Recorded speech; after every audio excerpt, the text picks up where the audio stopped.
Fala galera, no dia 31 de março, no aniversário da ditadura, eu lancei um vídeo no meu canal para dar algumas considerações e explicar alguns pontos importantes desse período que marcou 21 anos da nossa história. Já no dia seguinte, uma outra plataforma chamada Brasil Paralelo também lançou um documentário de 2 horas com uma perspectiva, digamos, bastante enviesada, com informações falsas, omitindo várias outras informações, criando uma narrativa bastante fantasiosa, com elementos conspiratórios fortíssimos sobre a nossa realidade, com um objetivo bem claro de fazer uma propaganda política anti-esquerda, com uma abordagem que chega a ser antidemocrática sobre a história do nosso país. Ah, mas ô Slow, conteúdo enviesado é o que mais tem por aí, cara. Vai ficar respondendo esses malucos? Nesse caso aqui eu vou, e por 2 razões. A primeira é que enquanto o meu vídeo conscientizando as pessoas sobre o período militar chegou aí na primeira semana a uns 50 mil visualizações, esse documentário do Brasil Paralelo passou de 4 milhões de visualizações nos primeiros dias e agora já tá chegando a 6 milhões. O que significa que milhões de brasileiros tiveram acesso a essa narrativa deles, que distorcem completamente os fatos históricos, e ou passaram a comprar essa versão dos fatos ou passaram a questionar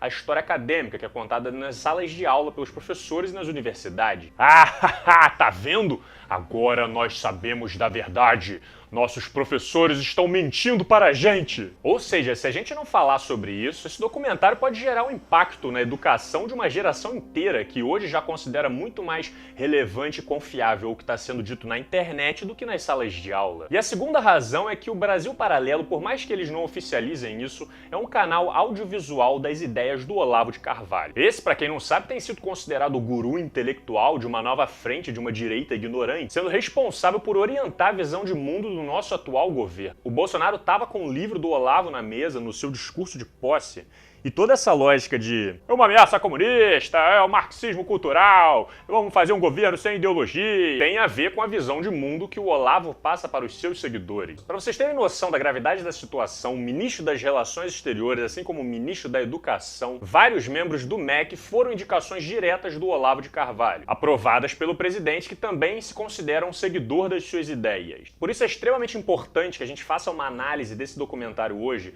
porque ele não se trata apenas do período ditatorial da nossa história. Ele é um retrato de como o Olavo e os seus seguidores, assim como muitos membros do governo, entendem a história do nosso país e estão tomando ações hoje baseadas nisso. Então, se você assistiu o documentário do Brasil Paralelo, é essencial que você assista esse vídeo aqui também. E se você não assistiu o documentário, eu também recomendo que você assista esse vídeo aqui até o final. Porque além de eu corrigir e fazer uma análise crítica desse documentário, eu também vou trazer mais informações relevantes e atualizadas desse período ditatorial conturbado da nossa história, assim como facilitar o entendimento de como anda a mentalidade de muitos membros do governo e de seus seguidores. Mas antes, a função do historiador é fazer a sociedade lembrar daquilo que ela quer esquecer. Se você quiser uma blusa maravilhosa como essa, que tem tudo a ver com o contexto deste vídeo, você pode acessar o site da Doppel Store. Lá vocês encontrarão blusas de temáticas científicas e literárias, e na compra de 3 blusas usando este cupom, vocês pagarão um valor de apenas 2 blusas. Doppel Store, acessem os links e vocês estarão ajudando o canal do Slow a crescer. Beleza? Então, sem mais enrolações, vamos embora!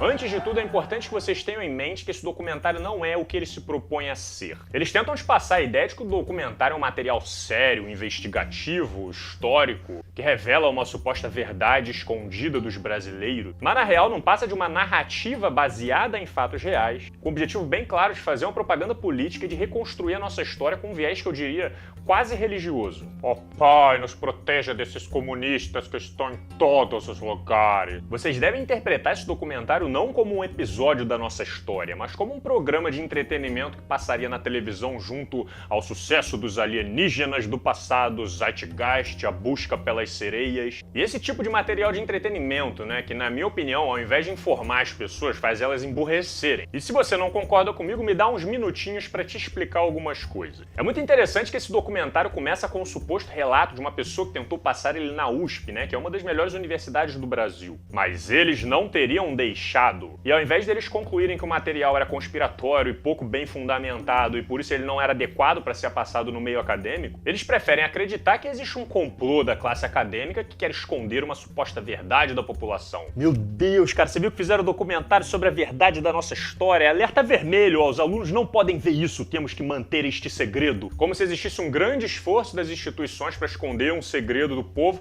que um Zé Mané foi lá e colocou no Google e encontrou. Né? Que grande fracasso das instituições para proteger essa suposta verdade da população, né?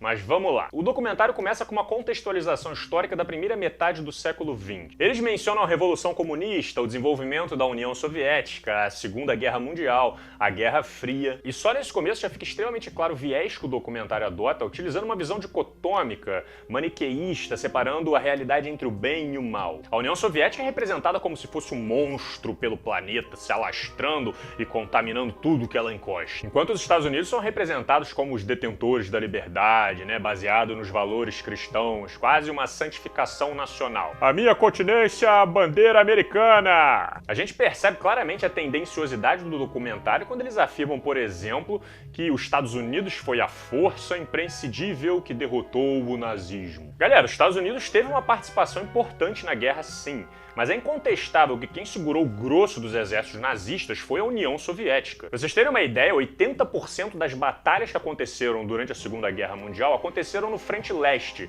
que é na direção das tropas soviéticas. Para cada um soldado americano que morreu na guerra, 80 soldados soviéticos morreram batalhando contra os nazistas. Mesmo depois que os Estados Unidos desembarcou na Europa e foi caminhando em direção a Berlim, a Alemanha tinha aproximadamente o dobro de soldados batalhando contra os soviéticos do que contra os Estados Unidos. Mas é claro que o documentário não vai passar isso pra vocês, né? Eu não admito que a União Soviética foi positiva sob nenhuma perspectiva. O meu negócio aqui, ó, é lambebota americana. Mas que gostinho de Iraque! Eles então passam um trecho considerável do vídeo falando sobre as atrocidades que aconteceram no pós-guerra, onde a União Soviética expandiu as suas fronteiras, tomou controle de vários países, o que é certo, já que eles estavam vivendo um regime ditatorial e digamos que grandes atrocidades acontecem nesses regimes e com a União Soviética não foi diferente em vários episódios. Eles então entram em uma parte interessante desse vídeo dizendo que a mentira e a desinformação faziam parte da tática comunista para alienar o seu povo e de que uma mentira contada 1000 vezes vira parte da história. Isso é real, essa tática existe e ela foi usada intensivamente pelos comunistas, assim como pelos nazistas também. Inclusive essa frase da mentira, sendo repetida várias vezes, ela foi dita por um cara chamado Joseph Goebbels, que foi responsável pela propaganda nazista na Alemanha e sabia muito bem os impactos na sociedade se ele criasse narrativas históricas apelativas, sem comprometimento com os fatos, maniqueístas, fortalecendo a ideia de um grande inimigo a ser combatido. Mas que coisa, não? E a partir desse momento eles fazem uma manipulação da cronologia dos fatos que vale a pena ser comentado. Eles dão uma ênfase para a formação da KGB em 1956, que foi o centro de inteligência da União Soviética, e destacam o trabalho de espionagem, de desinformação, de interferência em países estrangeiros que estava em alta durante um período de Guerra Fria, quando eles estavam disputando a hegemonia mundial com os Estados Unidos. Certo, não deveria ser surpresa para ninguém que a Guerra Fria foi recheada de espionagem e de política por baixo dos panos para influenciar outros países. A malandragem está no momento, logo depois disso, onde eles mencionam rapidamente a data de 1919 e começam a falar sobre o Comintern. Para quem não sabe, o Comintern representou uma aliança internacional entre os países comunistas pelo mundo, liderados pela União Soviética com o objetivo de articular ações e fornecer apoio a esses países quando necessário. O documentário começa a narrar as 21 condições para participar desse movimento, como o item 4, mais extremo, que diz que propaganda comunista e agitações devem ser incentivados, mesmo que ilegalmente, e serão vistos como traição caso os membros falhassem. Realmente, tem vários pontos nessas condições que, analisando no contexto de hoje, fica muito difícil da gente amenizar o que eles estavam propondo ali. Mas a questão que o documentário omitiu completamente é que o Comintern existiu por pouco tempo, em um período caótico da nossa história, no período entre guerras, pós-revolução comunista, crise econômica de 29, ascensão do fascismo na Europa e um caos generalizado. O Comintern foi inaugurado em março de 1919 e foi dissolvido em 1943, na véspera da Segunda Guerra, justamente para a União Soviética conseguir se relacionar melhor com os aliados para combater o nazismo. Vocês confiam nesses caras aí cheios de contato querendo causar revolução por aí? Eu não confio, não. Depois da guerra, em 1947, os soviéticos até tentaram refazer as alianças, que dessa vez ficaram conhecidas como Cominform, que durou até 1956, sendo encerrada 3 anos depois da morte do Stalin e 8 anos antes do golpe militar aqui no Brasil. E aí sim, em 1956, a KGB foi formada, ampliando as suas atividades de espionagem pelo mundo. Da forma como eles colocaram nesse documentário, fica com a sensação de que os 21 termos do Comintern foram sendo utilizados e propagados pelo resto do século junto com a KGB. Inclusive durante o período da ditadura, o que eu estou afirmando aqui para vocês que não é verdade. Além disso, a gente sabe que falar é diferente de fazer, certo? E de acordo com a Enciclopédia Britânica, assim como a Comintern em suas últimas fases, o Cominform serviu mais como uma ferramenta política da União Soviética do que um agente de revolução pelo mundo. Ou seja, para deixar claro para vocês, o Comintern acabou antes da Segunda Guerra Mundial e o Cominform, que acabou 8 anos antes do golpe militar no Brasil, nunca teve um papel de agente revolucionário, e sim um papel político, certo? E é isso que o documentário chega no Brasil. Brasil, meu Brasil brasileiro, manganês no pandeiro, geral foi torturado. Primeiro, eles evidenciam a presença do pensamento comunista aqui no Brasil com a formação do PCB, que foi o Partido Comunista que surgiu na primeira metade do século XX. Então eles já lançam Carlo Prestes como um enviado da União Soviética para implementar um comunismo aqui no Brasil lá pelos anos 30. Vai, Prestes! Usa seus superpoderes! Galera, a coluna Prestes, que aconteceu aqui no Brasil entre 1925 e 1927, estava ligada ao movimento tenentista, que partia de dentro do próprio exército para exigir mudanças na política, como garantir o voto secreto, como a reforma escolar, o fim da corrupção, a independência do judiciário, entre outras. Quanto é que a coluna Prestes não foi o único movimento nesse estilo, houveram movimentos parecidos em Manaus, no Forte de Copacabana, em São Paulo, e por mais que alguns desses movimentos fossem apoiados por civis, eles não buscavam uma tomada de poder pela classe trabalhadora, logo não dá para você enquadrar eles como movimentos comunistas. O que é? O povo fazendo revolta? Estão querendo voto secreto? Isso aí é comunista, com certeza. Agora, em 1930, um sujeito que não estava associado ao Partido Comunista Brasileiro foi lá tomar o poder e reformou a política para uma sindicalista, dando ênfase e poder para a classe dos trabalhadores. Será que o Vargas era um comunista infiltrado, então? Faz sentido ficar tentando encaixar esses personagens históricos em uma visão binária de extremo? Mas que estranho, cara. Mas se não é preto nem branco, o que será que é, então? E quanto à intentona comunista, que aconteceu em 1935, a escritora Marli Viana, que é referência no assunto, estudou uma documentação produzida por um delegado da época que acompanhou o movimento no Rio de Janeiro e escreveu um livro chamado A Insurreição da ANL, 1975, o relatório Belens Porto. Ela afirma que a intentona comunista, como foi rotulada pelo governo, foi representada pela ANL, que além de sindicatos e grupos de esquerda, era composta por organizações civis, militares e influenciadores. De acordo com ela, o núcleo dessas organizações era formado por tenentes do exército que se sentiram traídos por Vargas em 1930 e faziam parte dos movimentos tenentistas que eu mencionei. Tudo bem, o Carlos Prestes tinha passado uns anos na União Soviética, estava bem motivado pelos ideais comunistas e chegou a intitular um documento Por um Governo Popular Revolucionário. Quando o movimento foi proibido por Vargas, que estava no poder, chegou a ter revolta em uns 4 quartéis, mas ele foi rapidamente controlado. Na historiografia, há versões desse episódio que podem ser encontradas no documentário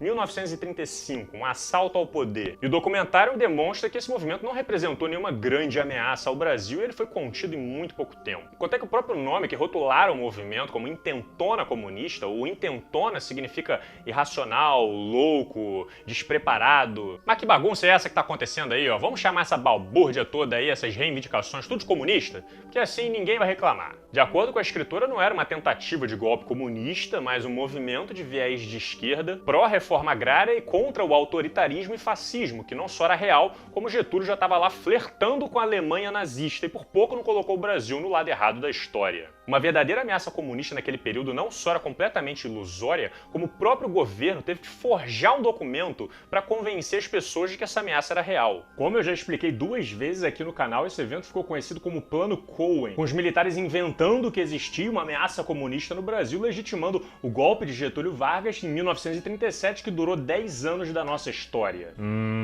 A gente precisa dar um jeito de continuar no poder, hein? Bora inventar que existe uma ameaça comunista aí, a gente explica isso pra população, porque aí todo mundo vai ficar morrendo de medo e não vão se importar se a gente quiser ficar aqui por mais tempo. Mas será que eles vão ser bobos de acreditar nisso, chefe? Não sei, será?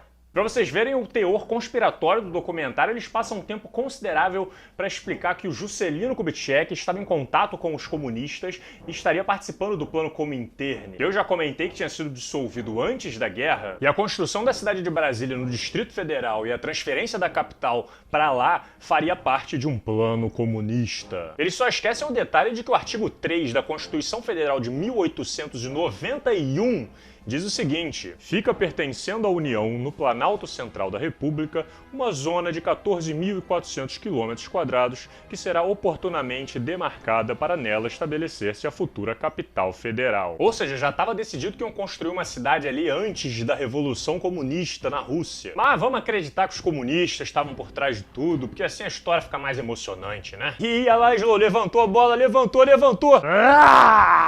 É gol! E eis que eles entram numa parte interessante do documentário. Ao que tudo indica, pesquisadores encontraram lá na República Tcheca uma série de documentos que revelam um esquema de espionagem de comunistas aqui no Brasil no período antes e depois do golpe militar. Eles estudaram esses documentos e produziram um livro chamado 1964, O Elo Perdido. E nesse livro eles revelam que a KGB, que era a inteligência da União Soviética, tinha braços de atuação. Um desses braços ficava na República Tcheca, se chamava STB, e teve uma participação nos acontecimentos aqui no Brasil. E o pessoal do documentário não perdeu tempo para usar esse livro e essa documentação como prova de que existia uma ameaça iminente comunista no Brasil durante o período militar. Tá vendo só? A União Soviética estava se preparando para dar um golpe comunista no Brasil. Está revelada a verdade. Galera, uma coisa é você ter uma atividade de espionagem em um país. Outra coisa é você ter um plano de articulação com envio de recursos, ações, projetos e estratégias para influenciar nesse mesmo país. De acordo com a própria documentação da STB, o que eles tinham era uma série de espiões infiltrados aqui, com o objetivo inicial de fazer contatos influentes e ver se conseguiriam alguma brecha para conseguir se articular dentro da nossa política brasileira. O que não deveria ser surpresa para ninguém, já que serviços de espionagem estavam sendo espalhados por tudo quanto é canto do planeta, tanto pelos Estados Unidos quanto pela União Soviética. Parte da tática da União Soviética era tentar promover agitações sociais ou até guerras civis para conseguir se articular junto com a política, o exército local ou com ajuda externa para levantar a subida de sistemas socialistas nesses países. E de acordo com o livro Elo Perdido, no capítulo 15, eles relatam a tentativa de causar uma guerra civil pela operação chamada Luta. Mas, nas palavras do próprio autor do livro, os objetivos dessa operação eram incrivelmente ambiciosos e ousados, e é impossível não perceber que ultrapassavam as possibilidades da humilde rede de agentes tchecoslovacos. A operação foi cancelada meses depois por ter sido considerada irrealizável. Ou seja, querer fazer uma revolução é uma coisa, agora ter articulação e poder para conseguir fazer outra é outra coisa completamente diferente e os agentes da STB não tinham, de acordo com o próprio escritor do livro. Mas ao invés de só usar essa afirmação tirada do próprio livro que o documentário usou como base, que já deveria ser mais do que suficiente, vamos analisar nós mesmos as condições do pré-golpe no Brasil e entender por que não existia uma real ameaça comunista iminente antes da ditadura.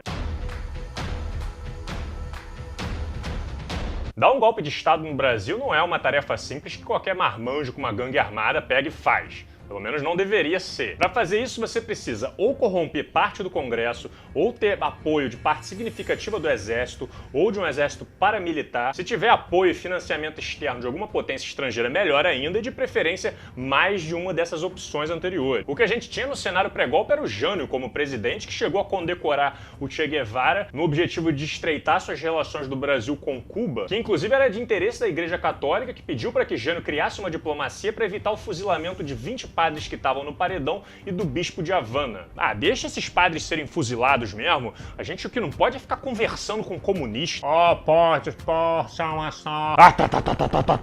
Independente se Jânio tinha ou não outras intenções com Cuba, esse ato próximo de Che Guevara já irritou um monte de gente, fazendo ele perder uma parte considerável do apoio do exército logo de cara, o que dificultaria muito uma tomada de poder caso esse fosse o seu objetivo. Existe a discussão no meio acadêmico se essa renúncia do Jânio foi com o objetivo de ampliar os seus poderes ou não. O jornalista Nelson Valente, que escreveu 14 livros sobre o Jânio, aposta na versão de que é mais provável que ele tenha renunciado por uma pressão política do momento, por exemplo. Ele afirma que o Jânio já tinha um histórico temperamental de renúncias na sua carreira política, e convenhamos que o cenário da época estava muito longe do amigável para quem assumisse o poder. Eu preciso compartilhar uma carta com a população. O Brasil é ingovernável, são forças ocultas. Em 1961, ele renuncia, passando o bastão presidencial para João Goulart, conhecido como Jango, que, de acordo com a crença de muitos aí, era o super vilão comunista infiltrado que daria um golpe no Brasil. Jango, o comedor de criancinhas.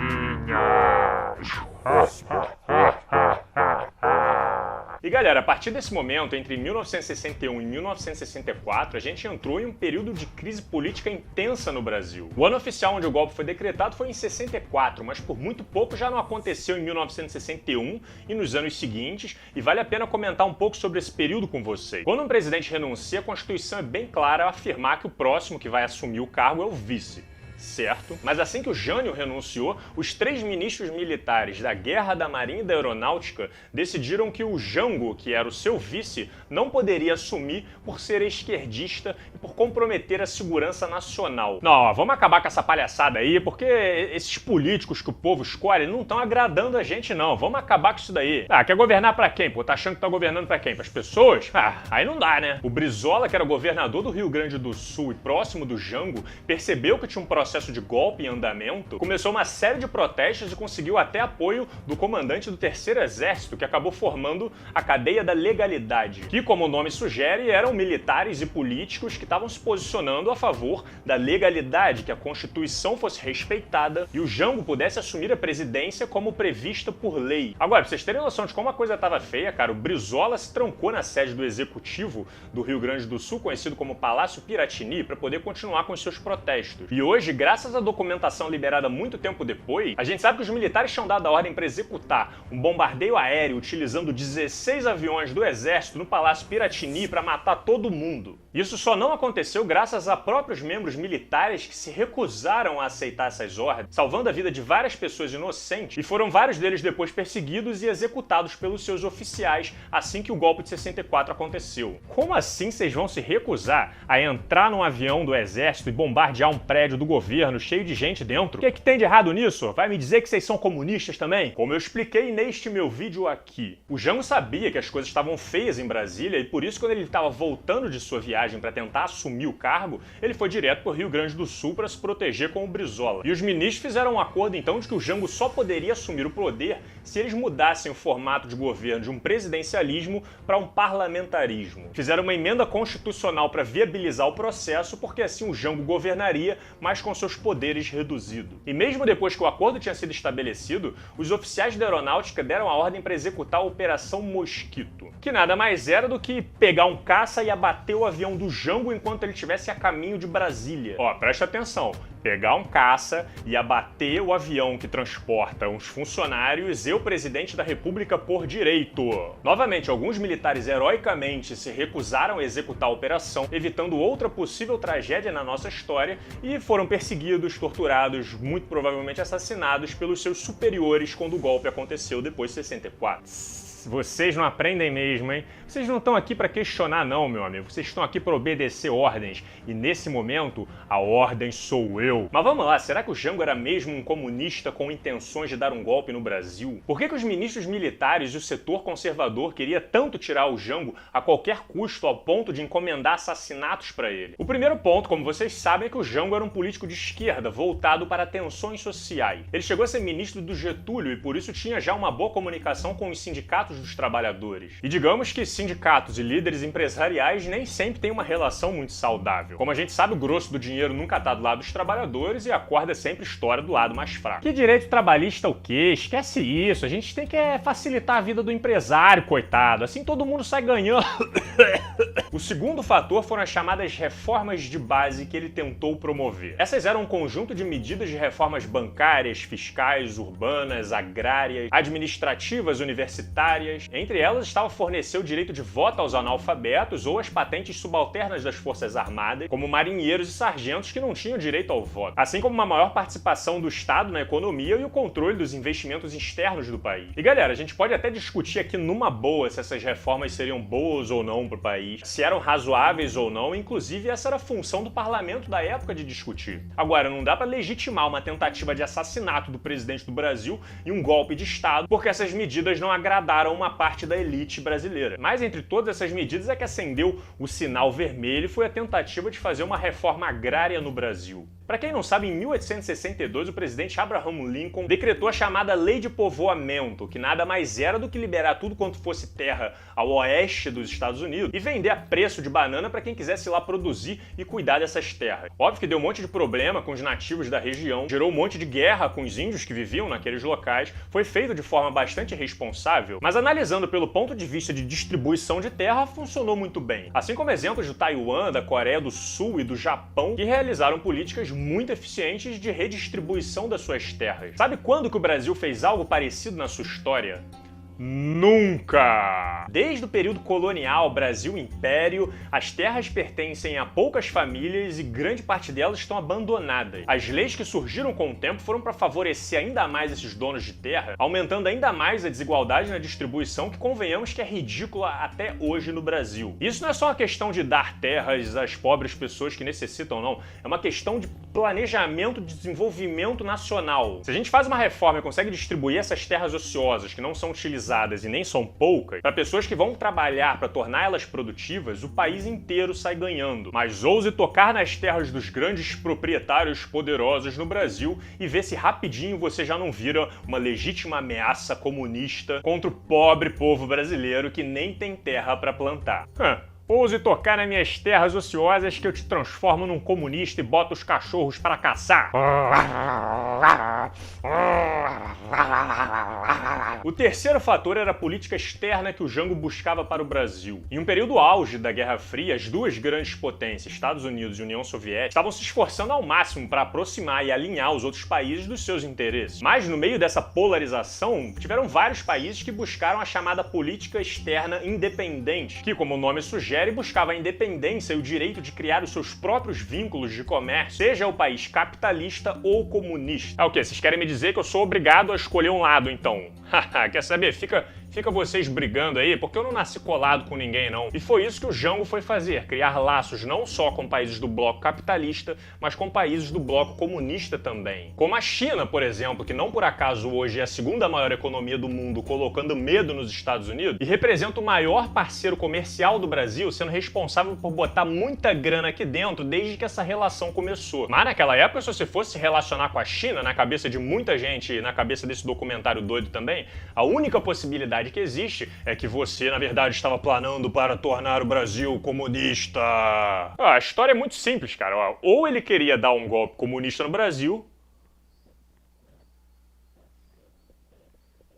ou ele queria dar um golpe comunista no Brasil. E por essas e outras ações que aparentemente desagradavam muito a elite brasileira. Tanto dos líderes empresariais, quanto dos donos de terra, quanto daqueles que achavam que o Brasil deveria estar 100% alinhado com os interesses americanos. Entenda-se Estados Unidos. O Jango foi taxado de comunista e por isso ele deveria ser combatido. E o interessante é que o próprio livro, que foi utilizado como uma das principais fontes do documentário do Brasil Paralelo, relata através de documentação um momento de diálogo entre o Jango e políticos da República Tcheca, e na fala do Jango ele deixa bem claro que o Brasil é regido por reacionários pró-americanos e por grupos nacionalistas. E um dos objetivos do Jango seria abrir comércio com o Oriente para tornar o Brasil mais independente e menos dependente dos Estados Unidos, como eu expliquei para vocês. Agora, o detalhe é que nas palavras dos próprios comunistas da STB, que conversaram com o Jango em uma viagem que ele fez à União Soviética, eles concluíram que, capítulo 18, livro Elo Perdido, Goulart, é verdade, não é comunista, mas a sua política nos favorece e é necessário apostar nele.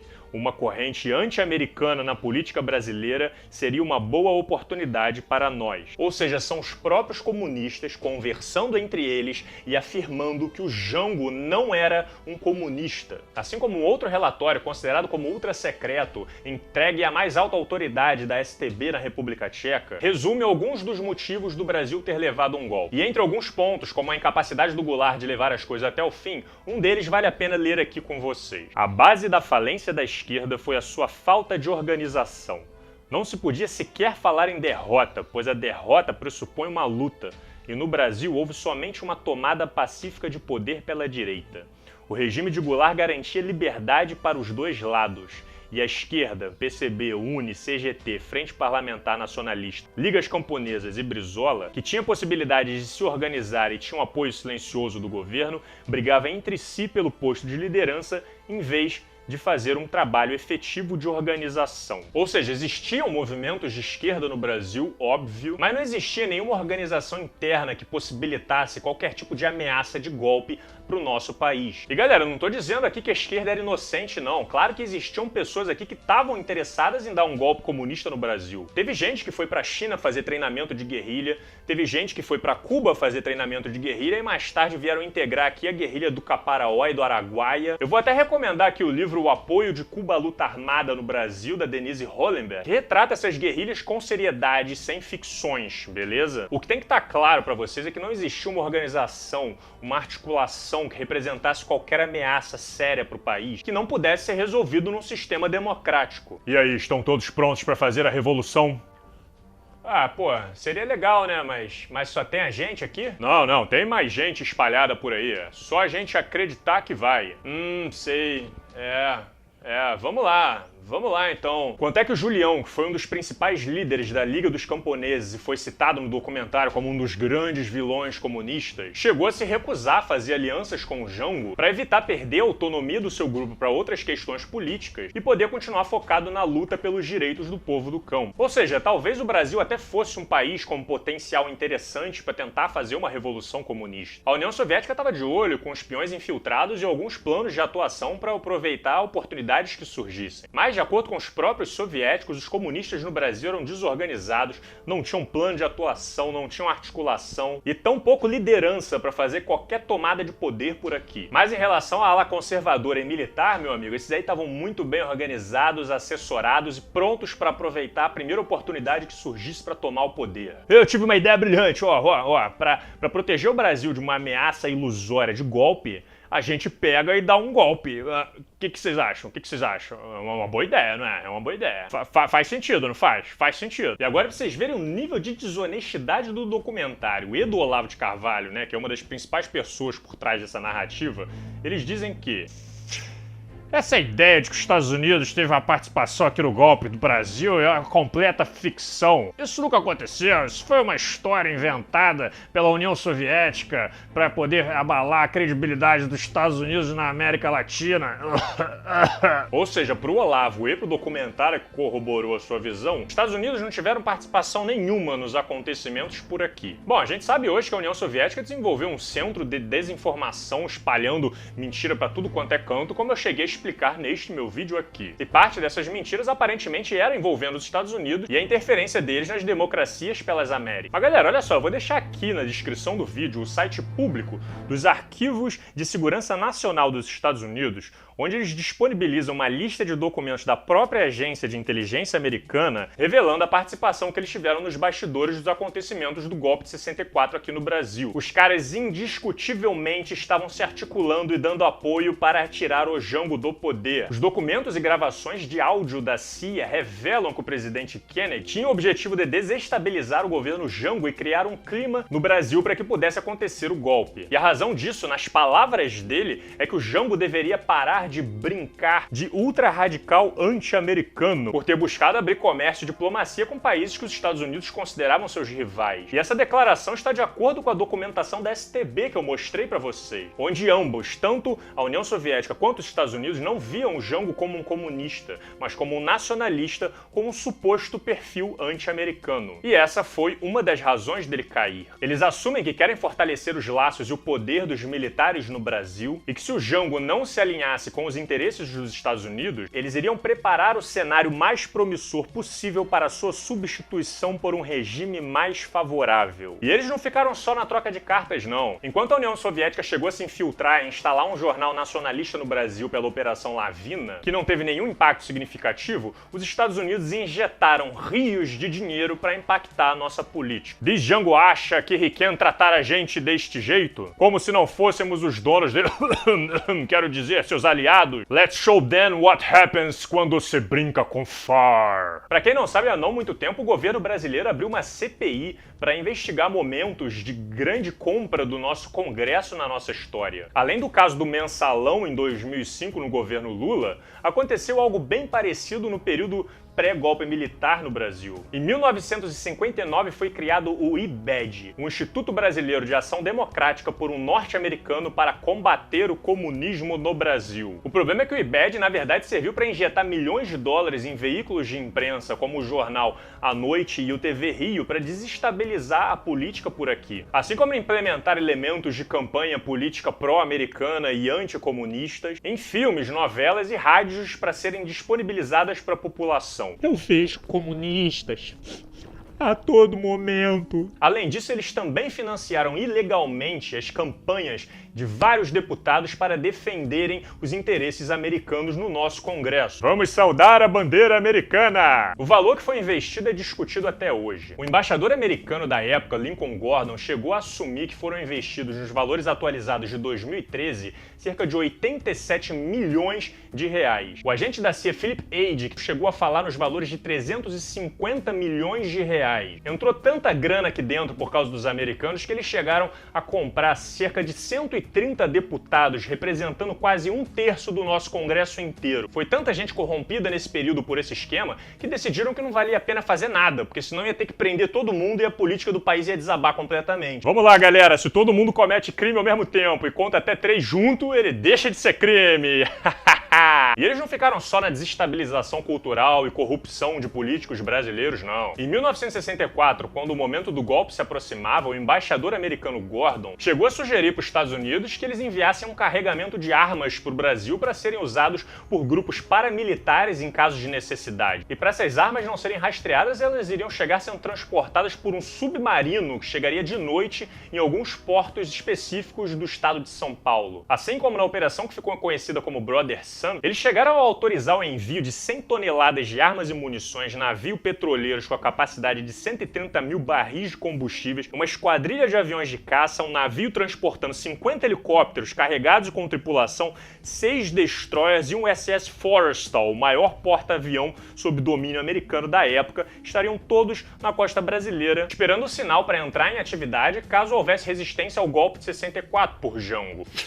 Essa história aí dos Estados Unidos, isso é tudo ficção, isso é tudo coisa que os professores e os jornalistas inventaram. A realidade é que a Pepsi Cola, veja bem, está utilizando fetos como adoçantes nos seus refrigerantes. Mas esse suporte do exército americano não precisou ser utilizado pelo simples fato do golpe não ter tido nenhuma resistência. Os militares saíram de tanque lá de Minas, inclusive sendo liderados por um cara chamado Olímpio Mourão, que foi o mesmo cara que tinha enganado a população sobre uma suposta ameaça comunista 30 anos antes, que legitimou outro golpe no Estado brasileiro em 1937, como eu expliquei neste meu vídeo aqui, e tomaram o poder, levando ao Brasil a uma ditadura de 21 anos da nossa história. Agora, como é que você me explica o fato de não ter tido resistência nenhuma ao golpe? Cadê aquela ameaça comunista que estava prestes a tomar o poder e desvirtuar o Brasil completamente? Cadê o apoio da União Soviética, que já tinha tudo dentro dos planos? Cadê os guerrilheiros cubanos para fazer resistência? A resposta está na própria documentação da União Soviética, trazida pela própria STB, que eu trouxe para vocês. A esquerda não tinha uma organização suficiente que representasse qualquer ameaça para a democracia brasileira, assim como nem existia a intenção séria de dar um golpe de Estado naquela época. Galera, sabe onde que existiu uma ameaça comunista de verdade? na Coreia, no Vietnã, em Cuba, no Afeganistão. Em todos esses países entraram em guerra durante a Guerra Fria, quando os Estados Unidos veio apoiar um lado e a União Soviética foi apoiar o outro. No Brasil, isso não aconteceu pela simples razão de que não existia uma ameaça comunista no Brasil. O que existia era uma ameaça interna de tomada de poder, somada a um apoio americano que desestabilizou a nossa política e corrompeu o nosso governo, e forneceu apoio militar e logístico para qualquer reação que acontecesse no Brasil, e concluiu um golpe de Estado com muito sucesso. E aí vai vir documentáriozinho aqui fazer propaganda para os Estados Unidos, e o Olavo de Carvalho vir me falar que é tudo ficção, que professor e jornalista fica colocando na cabeça das pessoas. Sinceramente, pensem bem quem é que anda falando merda e fazendo a cabeça de vocês aí. E eu te garanto que não são os jornalistas e professores. Mas a planitude da água, a terra plana, E caindo naquele clichê conservador, né, o documentário tenta passar aquela ideia de como toda a população estava clamando nas ruas pelos militares, os jornais se colocando contra a ameaça comunista e o Brasil inteiro pedindo por uma intervenção militar. Militares, salvem o povo brasileiro dos comunistas, Deus está do nosso lado. O fato que essa versão ignora é que vários dos jornais da época estavam assumidamente apoiando o golpe e já assumiram o fato hoje de terem cometido um erro por terem feito isso. Que eles não deveriam ter apoiado um golpe, que isso foi um erro, mas eles fizeram por interesses da época. E quanto a população clamava pelos militares, realmente, aconteceram muitos protestos na época que foram organizados pela imprensa, pelos empresários, pela igreja. Mas o que ninguém quis contar é que pouco tempo antes do golpe, o governo chegou a encomendar uma pesquisa popular para comprovar a rejeição do Jango. O problema é que o resultado da pesquisa demonstrou que o Jango tinha 70% de aprovação popular antes do golpe, além de outras que demonstravam que ele era o preferido pelo povo na maior parte das principais capitais do país. Obviamente, né, pelo fato da pesquisa ter revelado o oposto do que os militares queriam, eles engavetaram essa pesquisa por 40 anos, que só foi ser liberada depois em 2003 na Unicamp. Ô, cacete, mas mesmo depois de todo esse esforço da imprensa, toda essa campanha que a gente fez, o povo continua apoiando esse cara. Ó, faz o seguinte, esconde esse estudo aqui, ó, engaveta ele que eu não quero saber desse negócio tão cedo. Faz ele desaparecer. Claro, né, com essas pesquisas e dados em mãos, como que os conservadores iam conseguir manter a narrativa de que a própria população pediu pela intervenção dos militares, né? De acordo com a pesquisa, a população aprovava o governo Jango e ele muito possivelmente teria sido reeleito.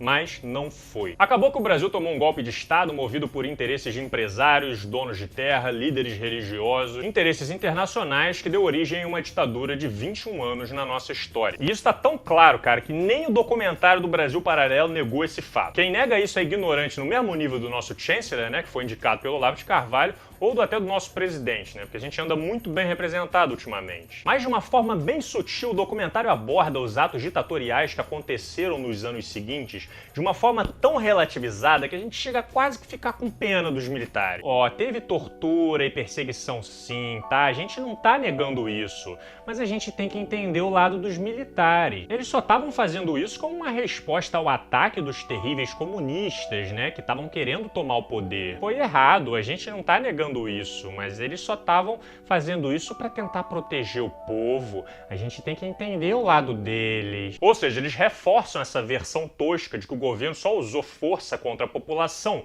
para se proteger das guerrilhas de esquerda. Galera, como eu mostrei para vocês, quem começou querendo atropelar a Constituição e impedir a posse de um presidente eleito foram os ministros militares em 1961. E não só fizeram isso, como armaram 2 planos de assassinato políticos usando os caças do governo na Operação Mosquito e no Palácio Piratini, como eu expliquei para vocês. E como dito no meu último vídeo, a primeira vítima oficialmente reconhecida da ditadura militar foi do oficial Alfeu de Alcântara, que se recusou a participar do golpe terrorista armado pelos militares e foi assassinado 4 dias depois do dia 31 de março, no dia do golpe. Bom, agora que tomamos o poder e foi um sucesso, vamos continuar limpando a casa. Cadê aqueles oficiais que se negaram a cumprir as nossas ordens, hein? Sendo o primeiro caso oficialmente confirmado por ter sido cometido por oposição ao governo, feito no dia 27 de 3 de 1965, o sargento Carlos Argemiro assassinado pelo coronel Jefferson Cardim. Ou seja, a resposta veio de um militar e quase um ano depois do golpe. E há não muito tempo, a Comissão da Verdade publicou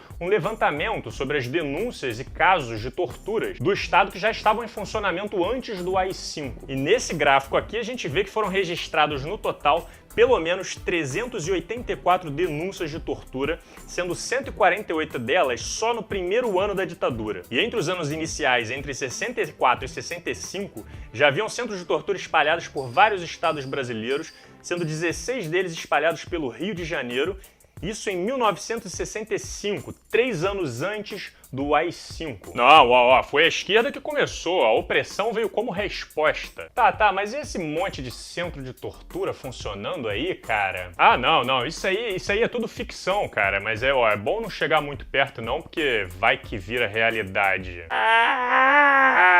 Pra você ver o nível de baixaria que chegou esse começo da ditadura, hoje, depois de 50 anos, nós temos acesso a documentos da época que revelam que os atentados terroristas que aconteceram no começo do período foram promovidos pelo próprio governo para causar terror na população, fortalecer a ideia de uma ameaça comunista e possibilitar que a ditadura pudesse continuar, e de forma ainda mais rígida com a implementação do AI-5. Hoje a gente sabe que em 1967 o governo permitiu a existência de um grupo paramilitar composto por 14 policiais militares de São Paulo, liderados por um cara chamado Aladino Félix, que foi responsável por assalto a banco, furto de dinamite e 14 atentados à bomba. Para você ter uma ideia, o grupo foi responsável por 17 dos 32 atos terroristas contabilizados pelos órgãos policiais do período. E óbvio que a informação não vazou na época e os policiais e políticos atribuíram toda a responsabilidade desses atos para os grupos de esquerda. Claro, né? Porque assim eles conseguiriam a justificativa para dar o chamado golpe dentro do golpe em 1968 e consolidar a linha dura do regime que durou mais 17 anos de perseguição,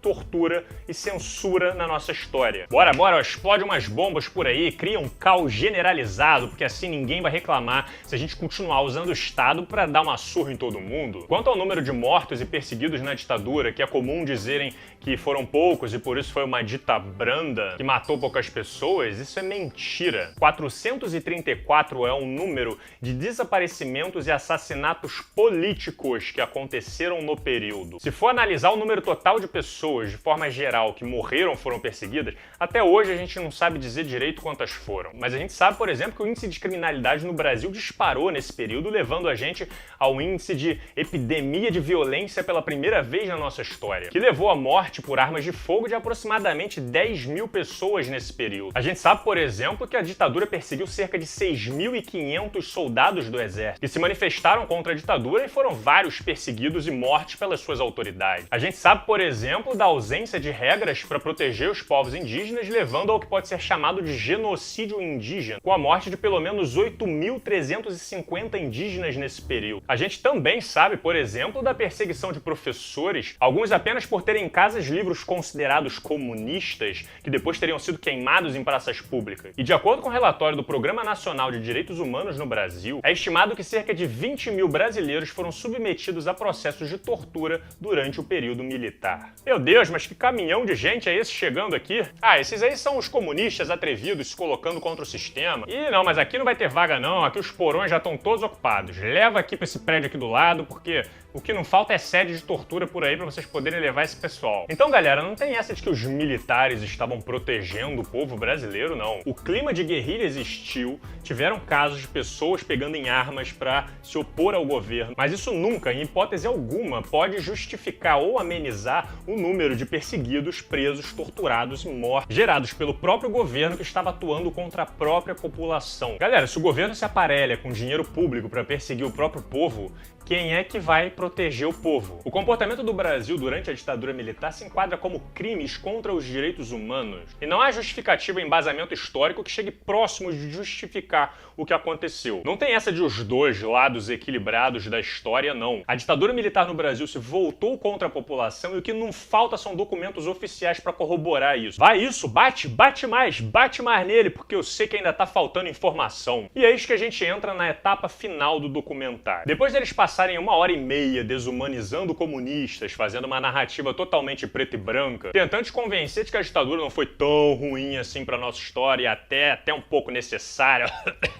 Eles começam então a tentar sequestrar os mais despreparados para comprar a conspiração política vendida pelo clubinho do Olavo, que não por acaso é responsável por influenciar a mentalidade do Bolsonaro, dos seus filhos, de vários membros do governo, que ficaram conhecidos como a ala olavista, que a gente sabe que só tem maluco, e de vários dos seus seguidores. E eu vou resumir bem a ideia aqui para vocês. A essa altura do campeonato, vocês já devem ter ouvido falar do tão temido marxismo cultural. Certo? Ela existe na academia como um campo de estudo, mas desde os anos 90 ela foi apropriada por uma corrente de conservadores norte-americanos, hoje mais próximos da extrema-direita, que divulgaram e transformaram a ideia como uma conspiração política muito conveniente para justificar o seu desconforto com a realidade. Vamos dar uma mesma explicação para tudo que a gente não gosta, né? Porque aí a gente tem um inimigo em comum para combater, e aí a gente pode se juntar em torno disso, não é? Por isso não foi o Olavo que criou essa teoria, mas ele foi um dos principais responsáveis por importar ela para dentro do Brasil. E a ideia é basicamente a seguinte: os grandes vilões comunistas querem dominar o mundo, mas muitos deles perceberam que a luta armada e a revolução não era o único meio de fazer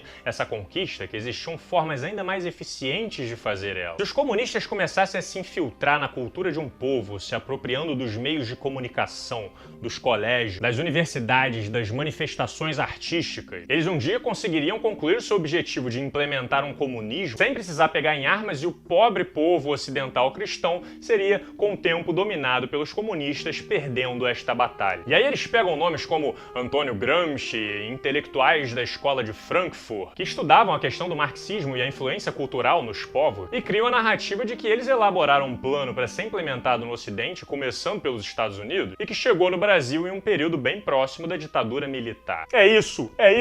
Depois de vários cálculos, nós descobrimos como fazer o comunismo vencer.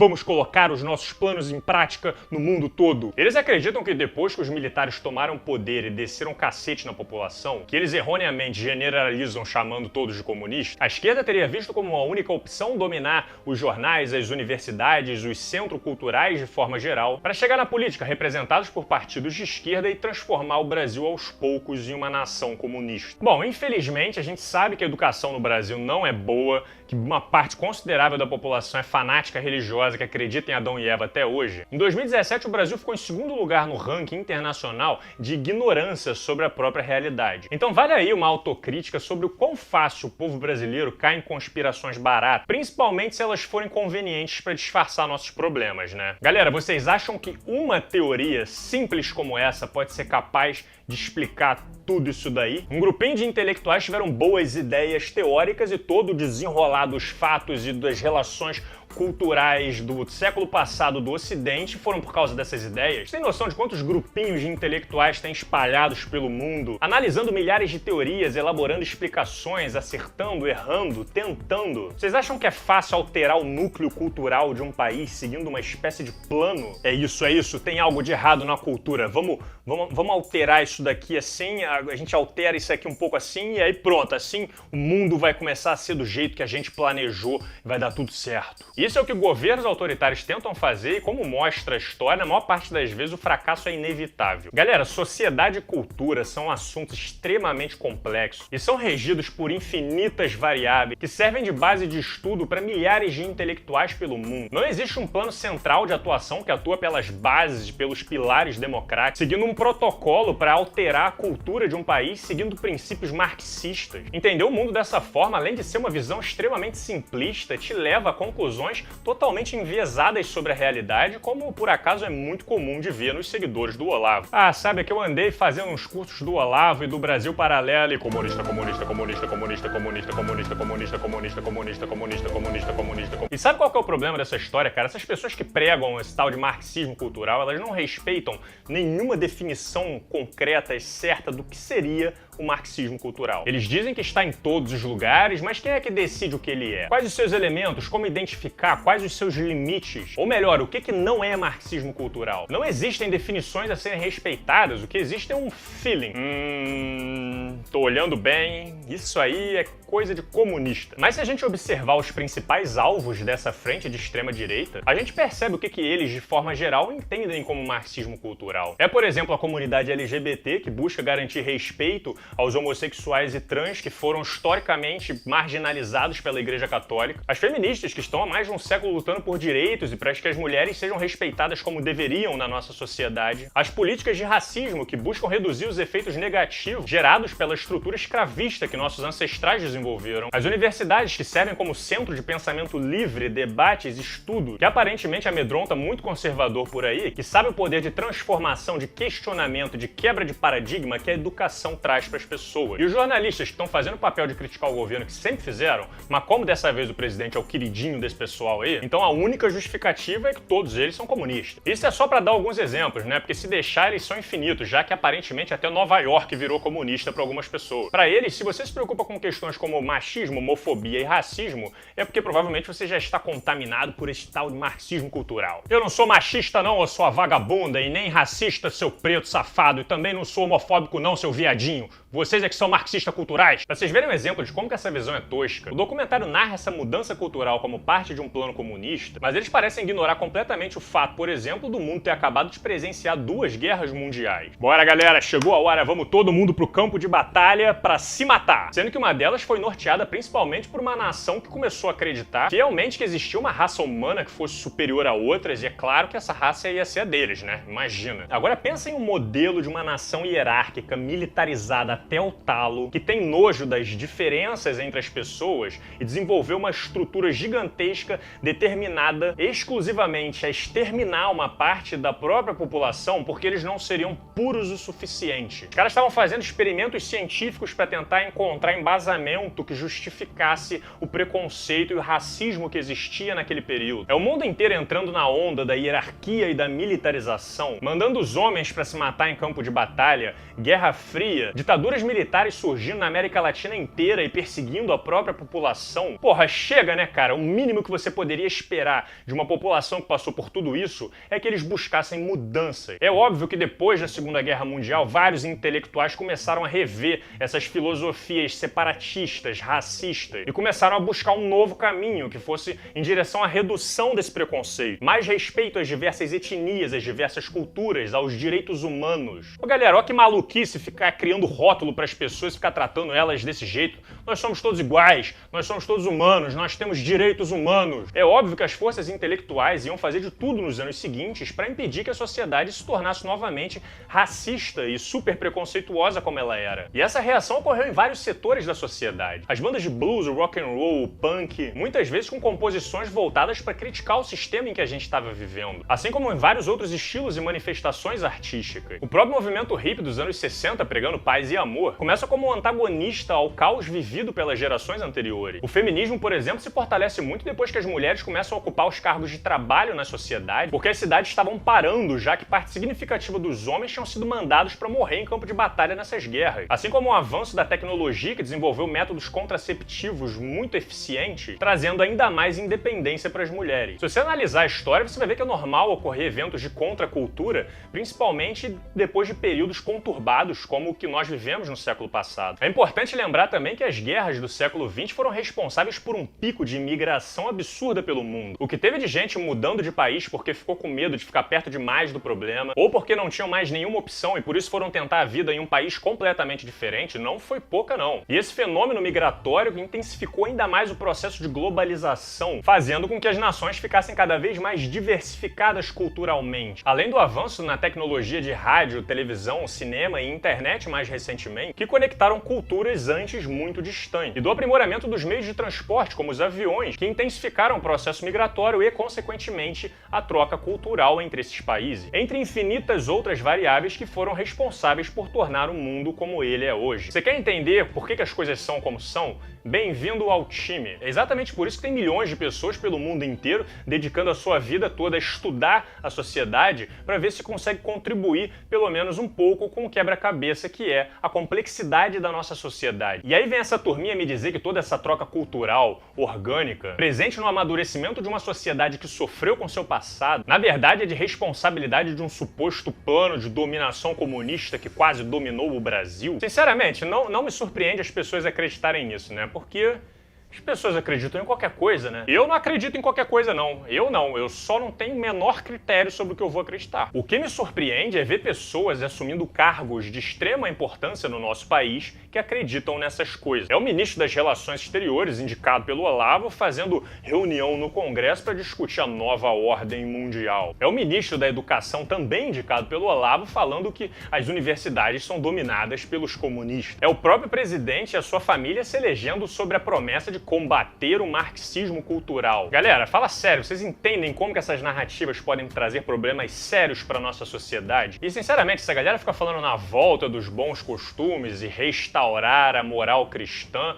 e eu fico me perguntando, voltar pra onde? Saudosismo é esse que esse pessoal tá tendo, cara? Tipo, restaurar o quê? O meu palpite é que essa galera é anti-iluminista. Essa saudade dos bons tempos é saudade de um tempo em que não existia democracia, não existia separação entre os poderes, não existia separação entre o Estado e a Igreja, o rei tinha poderes absolutos, não existia a chata da ONU pra ficar lembrando a gente dessa coisa chata de direitos humanos. A nobreza e a família real tinham um sangue azul, se diferenciando dos meros mortais que eram analfabetos, totalmente alienados à igreja, sem acesso a conhecimento e morriam de fome ou de doença aos 30 anos de idade. Vai lá ver como é que o povo estava feliz e contente nos bons tempos pré-revolução francesa. Não, fica com vocês as tradições, os bons costumes, porque eu prefiro 1000 vezes o Estado laico democrático. E para fechar com chave de ouro, o documentário termina colocando em xeque a Constituição Federal de 88, né? Porque na linha de raciocínio deles, os comunistas venceram a guerra cultural, dominaram a política e escreveram a Constituição de 88, que por ter sido feita por supostos comunistas, então provavelmente tem alguma coisa de errada com ela, né? Eles só esquecem de comentar que apesar dos problemas, a Constituição Federal de 88 é considerada a mais democrática que o Brasil já teve. Talvez esse seja o problema para eles, né? E aí depois de tudo isso vão vir querer reclamar que as universidades não estão deixando o documentário deles ser passado em sala, porque as universidades são comunistas e querem esconder a verdade da população. Fala sério, cara, vocês estão achando que a universidade é festa, que é só produzir um videozinho de conspiração e eles têm a obrigação de querer passar isso pros alunos deles? Para entrar na universidade, meu amigo, tem que ter mérito, tem que ter estudo, tem que ter fonte, tem que ter bom senso. O documentário do Brasil Paralelo, 1964, Entre Armas e Livros, não é bem fundamentado, conta com informações falsas, é totalmente enviesado, uma legítima propaganda política e ainda é antidemocrático, porque dá a entender que a ditadura militar, de certa forma, foi importante para a história do nosso país. E ainda termina desafiando a credibilidade da nossa Constituição Federal. Bom, eu duvido muito que esse meu vídeo aqui vai chegar próximo da quantidade de views que o documentário dele chegou. Mas eu sei que pelo menos os meus seguidores agora estão muito bem conscientizados e informados sobre esse assunto e não vão mais cair fácil nesse papinho de ameaça comunista e marxismo cultural, não. Eu espero que eu tenha contribuído para o assunto. As referências do vídeo estarão todas em destaque no primeiro comentário fixo do YouTube, para quem quiser consultar e se aprofundar ainda mais nesse assunto. Compartilhem esse vídeo para ver se juntos a gente consegue desfazer um pouco a lambança que esses malucos fizeram e trazer um pouco mais de esclarecimento para as pessoas que têm realmente um interesse de entender melhor a nossa história. O canal do Slow funciona graças ao apoio de vocês, então se vocês quiserem mais vídeos como esse, considerem se tornarem um apoiador também, com qualquer valor já ajuda muito. Se inscreva no canal e deixe seu like para receber os próximos vídeos. Nós nos vemos em breve, um grande abraço e valeu!